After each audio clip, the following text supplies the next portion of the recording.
نحمده ونصلي على رسوله الكريم أما بعد فأعوذ بالله من الشيطان الرجيم إن الذين يحبون أن تشيع الفاحشة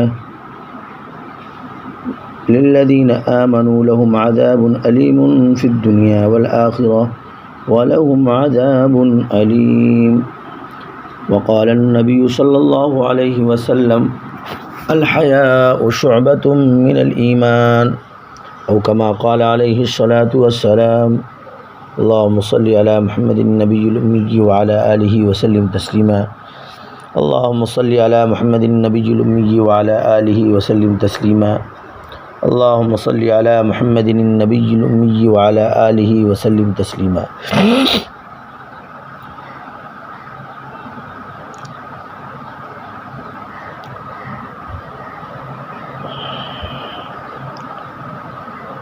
یہ جو 14 فروری کو جو لوگ جو ہے یوم محبت مناتے ہیں، یہ یوم محبت نہیں، یہ انتہائی خطرناک چیز ہے۔ اس سے سب کو بچنا چاہیے اور دعا کرنا چاہیے کہ اللہ تبارک تعالی ہم لوگوں کو بچائے۔ سب سے بڑی بات تو یہ ہے کہ ایمانیات کا تقاضا یہ ہے کہ ہم لوگ جو ہے ایمان والے ہیں۔ ایمان جو ہے ہمیں یہ سکھلاتا ہے کہ ہم جو ہے باحیا رہیں۔ اللہ کے رسول صلی اللہ علیہ وسلم نے ارشاد فرمایا الحیاء شعبۃ من الایمان، کہ ایمان کے شعبوں میں سے ایک شعبہ جو ہے وہ ایمان حیا ہے۔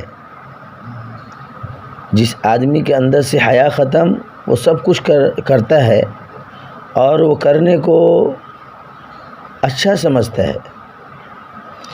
یہ غلط فہمی ہے، کتنے لوگ کہتے ہیں کہ جدت پسندی ہے، یہ ہے وہ ہے، کچھ نہیں۔ آقا صلی اللہ علیہ وسلم نے ایک جگہ فرمایا جس آدمی کے اندر سے حیا ختم ہو جاتی ہے، فوت ہو جاتی ہے، وہ جو چاہے کرے۔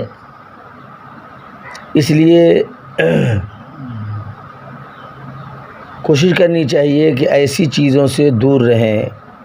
14 فروری میں لوگ جو ہے ہدیہ پیش کرتے ہیں، زناکاری ملوث ہوتے ہیں، شراب نوشی کرتے ہیں اور ماں باپ کی عزتوں کو پامال کرتے ہیں، تار تار کرتے ہیں۔ ان سب چیزوں سے بچنا چاہیے۔ آقا تاجدار محمد عربی صلی اللہ علیہ وسلم نے ارشاد فرمایا من تشبہ بقوم، جو قوم جس قوم کی مشابہت اختیار کرتا ہے وہ اسی میں سے ہو جاتا ہے۔ اس لیے میرے دینی بھائیوں، ان سب چیزوں سے حتی الوسع کوشش کرے کہ آدمی دور رہے۔ اللہ نے قرآن میں فرمایا کہ جو اس بات کو پسند کرتے ہیں، جو لوگ اس بات کو پسند کرتے ہیں کہ وہ اہل ایمان والوں میں بے حیائی کو فروغ دے، جو لوگ اس بات کو پسند کرتے ہیں کہ وہ اہل ایمان والوں میں بے حیائی کو فروغ دیں، ان کے لیے دردناک عذاب ہے، دنیا میں بھی اور آخرت میں بھی۔ اس لیے مختصر سی بات یہ ہے کہ ان سب چیزوں سے، بے حیائیوں سے، اور قرآن میں سورہ نور میں اللہ نے ایک جگہ فرمایا وَقُلْ لِلْمُؤْمِنَاتِ، کہ مرد ہوں یا عورت ہوں اپنی آوازوں کو، اپنی نظروں کو نیچے رکھیں۔ یقینی بات ہے جب نظر کو نیچے رکھنے کا حکم ہے تو بے حیائی جو ہم لوگ جو ہدیہ میں پیش کرتے ہیں، یہ سب کتنی بری چیز ہے۔ اور تو اور موبائل ہے اور بھی چیز گھروں میں ہے، اس کو بھی عورتوں کو اٹھانا نہیں چاہیے اور منع ہے کہ اگر آپ کو کہے فون بار بار آ رہا ہے اور ضرورت پڑ گئی اٹھانے کو، تو کہا گیا کہ سختی سے بولو۔ کون؟ اللہ نے قرآن میں فرمایا کہ سختی سے اس سے بات کرو۔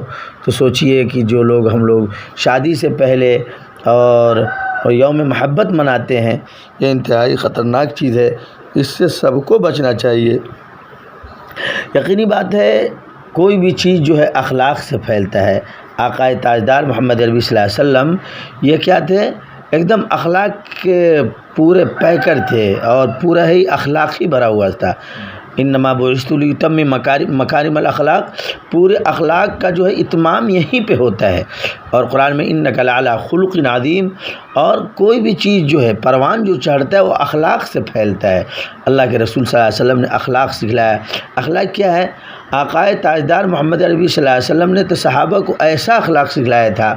ایک مرتبہ مدینۃ المنورہ میں ایک صحابی نے سر پکوایا، سیرہ جس کو بولتے ہیں، اور انہوں نے سوچا میرا پڑوسی جو ہے پریشان بھوکا ہوگا، کھایا ہے کہ نہیں کھایا کتنے دنوں سے، تو ان کے یہاں بھجوایا، حتیٰ کہ انہوں نے سوچا وہ ہوں گے، پورا مدینہ وہ سر گھوم گیا، اور جس صحابی نے بھیجا تھا انہی کے یہاں وہ سیرہ آ گیا۔